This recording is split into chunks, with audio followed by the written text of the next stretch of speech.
Oh, I'll never forget the day.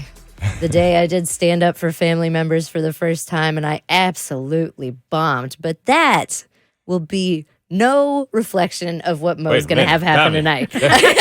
What kind of introduction was that for the day that I have in front of me? I know. I bombed so bad, but I don't think you will because I think that you're just charming and I'm not. Okay, so what do you got going on tonight? Very exciting. Well, this is the thing, and I'm curious as to what you would do in this situation as a comedian. So I have a show tonight at City Winery, and it's the first show back from the whole pandemic, which I think for a lot of comedians is like a big show because a lot of us have been inactive for so long, and now you got to get back out there and kind of work through the rust. And that's what I'm doing, and I'm excited about it.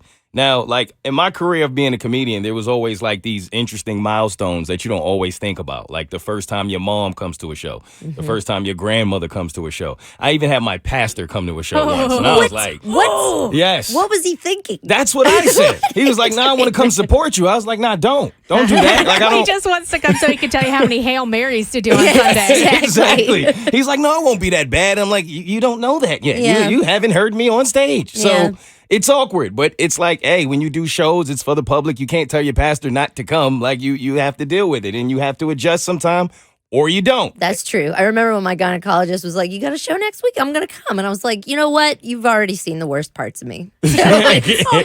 It's really fine. Let's hang out, sit front row. It's You've fine." already had all access. He did it all. Can't get worse than this, No. right? So now with my own family, eventually, I don't think most comedians care as much when it's your own family. Because, like, what can they do? They can judge you, but it doesn't matter. It's your family. They have to deal with you and love you anyway. But tonight is going to be the first time that I'm in this situation because I've documented how Brianna, my ex-girlfriend, who we are now, like, friends. We've become really good friends. We've decided that that's better for us. And it's been great. We've been in this really good space. And I don't want to ruin that, right? So, and you were friends before you guys started dating for like a full year. Yeah. So you got back into that vibe. Exactly, Okay. Which was easier to do because, like you said, that's where we started. So it's been great. Now, with my show coming up, initially, she wasn't going to be able to make the show because she was traveling. So I didn't think anything of the fact that a lot of my material documents how we got from the point of being boyfriend and girlfriend to back to being friends and are in a good place. Does she know think that? About it. Did she know that was going to be the jokes? Yeah, does she know that's the material at all? Like, did you talk to her about that at all? Somewhat. I would have somewhat. been like, "Are you going to be around?" Like, I would be like, and then be like, "All right, now I can write whatever I want just to make sure she's out of town." Once she told me she was out of town, that's when I was like, "Oh, I can." That's like when your parents ain't gonna be home, right? Yep. Like I can really like tear it up in here. So that was my plan. And then literally like a week before showtime, she's like, "I have great news," and I'm like, "All right, what's up?" She's like, "My trip was canceled, and I can make your show." You're like, don't set it up with "you have great news." Right, huh? You don't know how bad that is. We have different definitions of great. Like, yeah, okay, that's great. But in my mind, I'm like, well, she's been around me long enough. She'll deal with the joke. She'll be fine. She'll understand. But then she's like, even better than that, my family's coming.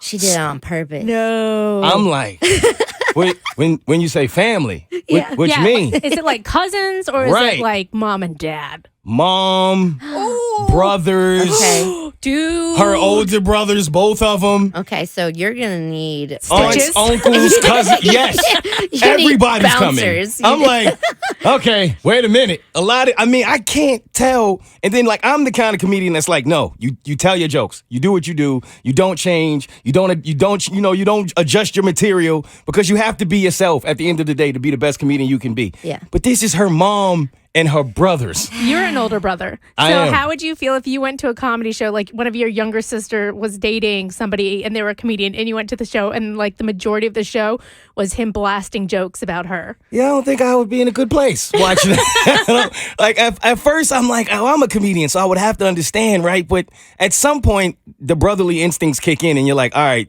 this may be funny to everybody else, but you're talking about my sister, dude. Like in my brain, I'm thinking you're not going to show up for work on Monday because the brothers are going to kill you. But that's worst case scenario, Right. you know? And like you said, I'm talking about my relationship struggles. So is this all like roasting Brie, or are you kind of talking about both of you and you kind of roasting yourself as well? Because I'm sure you learned a lot. It's both of us. It's Okay. definitely not like just an attack her type of thing. And it's not the majority of the show. It's just a nice little portion of Like a it. good 22 minutes. Yeah, good 22-ish. sketch where I make fun of us. I make fun of our relationship. You make fun of the things that are painful in your life. That's what you do as a comedian. And I don't think it's too bad, but how do you really know when it's someone's mom? You never know how someone's mom is going to react to jokes, you know? Yeah, because it's always hard because it's so personal. Like, that's your baby. I feel like you got to tell Bree to give them a heads up. Like, hey, just a heads up. Some of the jokes are going to be about me and Nemo's relationship, but it's totally cool. Like, I'm fine with, like, have her preface it and kind of pave the way, being like, I'm fine with it. So heads up, it's coming. Don't worry, y'all. So they're not blindsided. Like, they're expecting it and they already know it's cool with her. I feel like that's why they're going, because they know. Like, I almost feel like we just got to give mom an iPad and some headphones and be like, watch Care Bears for an hour and a half or something. Like, Yes. you cannot watch this. Because she told me, she's like, I really do think you're overthinking it. Trust me, my family we about that. We cool. Don't worry about it. But I've been in situations where someone has told me that about their family, and they're like, Mo, you'll be fine. And as soon as I get up there, it's like stone cold, stone face, and they're upset and they're insulted. And I'm like, this is not what you told me about your family. Can you do that thing where you play on them? Like, you tell the joke and then you're like, oh, by the way, her mom's in the audience right now staring me down. Oh, I'm definitely going to do that. that's- Yeah, I'm yeah. definitely clearing that awkwardness up as soon as I can. I had to do when I had the family, and I was like, this joke isn't going to go well. So I was just like, I want to, preemptively apologize to my husband's parents who are in the audience. And then I told a joke about his wiener. And, and Right to it. Right? his dad was laughing so hard. I don't know how his mom felt. I couldn't see her. Good thing she was in the shadows, But like, I feel like with you and Bree, it's kind of the elephant in the room. So I feel like you're going to have to process that in front of, like, especially Bert Show listeners. Right. Like, and that is something that you guys went through together, and you're allowed to joke about it as a comedian. So I think you're going to be fine, even if mom's giving you a weird look. I don't know. Maybe just get like just cover her face. Have her sit somewhere crappy. Yeah, like, I got to put her in a blind spot. I got to put her behind like one of the poles. Yes. Like the cheap seats, Yeah, when they the got the cheap pole seats. in the way. You'll be fine. And in case you're not, we have really good health insurance. All right, that's cool. true. That's what I was more concerned with. Like, if I get stabbed or something, do I got somewhere to Yeah, go? the ER copay is really low. All right, cool. And I feel like the brothers are also going to be like, I appreciate you roasting my sister a little bit, because they, my sisters get on my nerves, your sisters get on your nerves, so they'll probably be like, all that crap was true, and they'll probably be hollering and having fun with you back. So I feel like it'll be your best table. In other news, Okay. Davi's a liar. Yeah. I am not. Well, this is coming It from the could person who happen. opened up with, well, I bombed, but for you, You're gonna be fine. you're going to be good. The Bert Show.